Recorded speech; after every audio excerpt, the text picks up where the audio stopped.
Good morning बच्चों।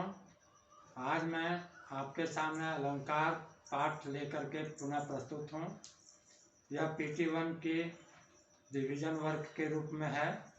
आप इसे पुनः ध्यान से सुनेंगे जैसा कि मैंने पहले भी बताया था और आज से मैं इसे दोहरा रहा हूँ। तो बच्चों, सबसे पहले अलंकार का अर्थ जानें।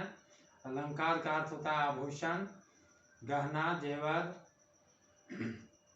बच्चों, अलंकार की परिभाषा हम इस रूप में दे सकते हैं कि कविता और वनिता की शोभा बढ़ाने वाले धर्म को अलंकार कहते हैं।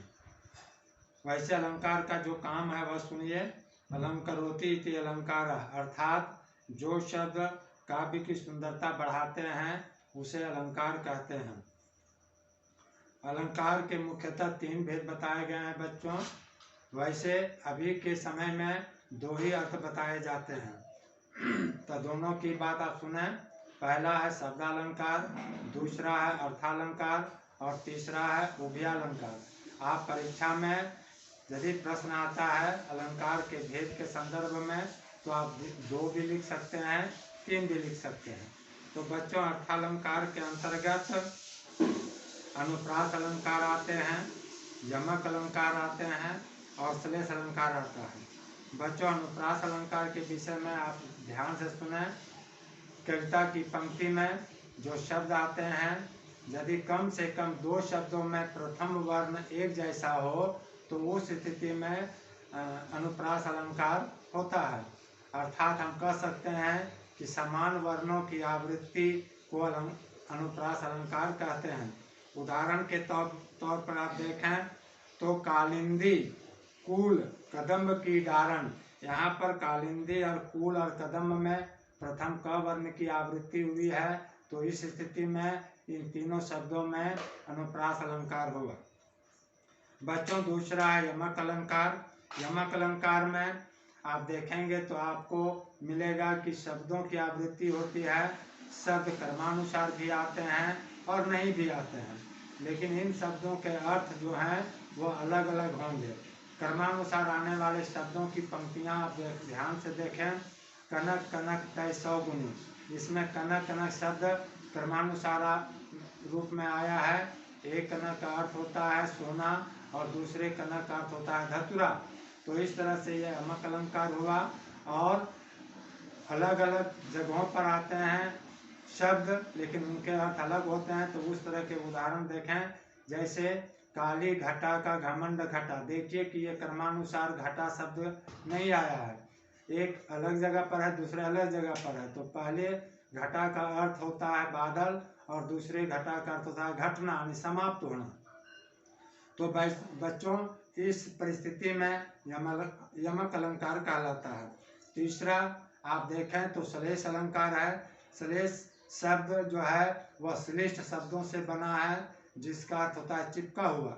बच्चों, एक ही शब्द में अनेक अर्थ चिपके होते हैं, तो इस स्थिति में श्लेष अलंकार होता है। इसकी परिभाषा हम इस तरह दे सकते हैं कि श्लिष्ट शब्दों के अनेक अर्थों के कथन को श्लेष अलंकार कहते हैं। जैसे मधुबन की छाती को देखो सूखी इतनी कितनी इसकी कलियां, यानी कि मधुबन यहाँ पर 2 अर्थ है। एक मधुबन का मतलब बाग बगीचा, दूसरे मधुबन का मतलब संसार। और कलियां यहाँ पर अधखिला फूल, और कलियां का मतलब यौवन काल की युवती को कहा जाता है। तो यहाँ पर 2 अर्थों में इसे प्रस्तुत किया गया है। दोनों शब्दों में 2 अर्थ छिपे हुए हैं, जैसा कि आपको मैंने बताया। तो बच्चों, इन परिस्थितियों में यहाँ पर श्लेष अलंकार होगा। अब आइए अर्थालंकार के अंतर्गत। अर्थालंकार के अंतर्गत में उपमा अलंकार है। तो उपमा अलंकार मतलब तुलना करना। यहाँ पर हम जब किसी विशेष वस्तु से सामान्य वस्तु की तुलना करते हैं तो उन परिस्थितियों में उपमा अलंकार होता है। अब हम इसकी परिभाषा आपको बतला दें कि उपमेय और उपमान में जब समानता प्रस्तुत की जाती है तो वहाँ उपमा अलंकार होता है। जैसे पीपर पात सरिस मन डोला। मन यहाँ उपमेय है, यानी साधारण वस्तु है, और पीपर पाद जो है वह विशेष वस्तु है, तो मन की स्थिति को वहाँ पर पीपर पत्ते के साथ में दर्शाया गया है, यानी कि मन किस तरह से डोलता है तो पीपर पत्तों के समान। तो इस स्थिति में यह उपमा अलंकार हुआ। तो बच्चों, ये 4 अलंकार के विषय में मैंने बतलाया, और अतिरिक्त रूप में आप पुनरुक्ति प्रकाश अलंकार के विषय में सुन लें। तो पुनरुक्ति प्रकाश अलंकार में यह होता है कि शब्दों की आवृत्ति होती है, समान शब्दों की आवृत्ति होती है, लेकिन उन शब्दों का कोई अलग अलग अर्थ नहीं होता। जो पहले शब्द का अर्थ था वही दूसरे शब्द का अर्थ भी है। तो इस परिस्थितियों में पुनरुक्ति प्रकाश अलंकार होता है। तो बच्चों, असाइनमेंट दिया गया है, आप उसे ध्यान से करेंगे, परीक्षा की दृष्टि से आप अपनी तैयारी करेंगे, तब फिर हम 4 अतिरिक्त अलंकार लेकर के दूसरी कक्षा में प्रस्तुत होंगे। तब तक के लिए धन्यवाद।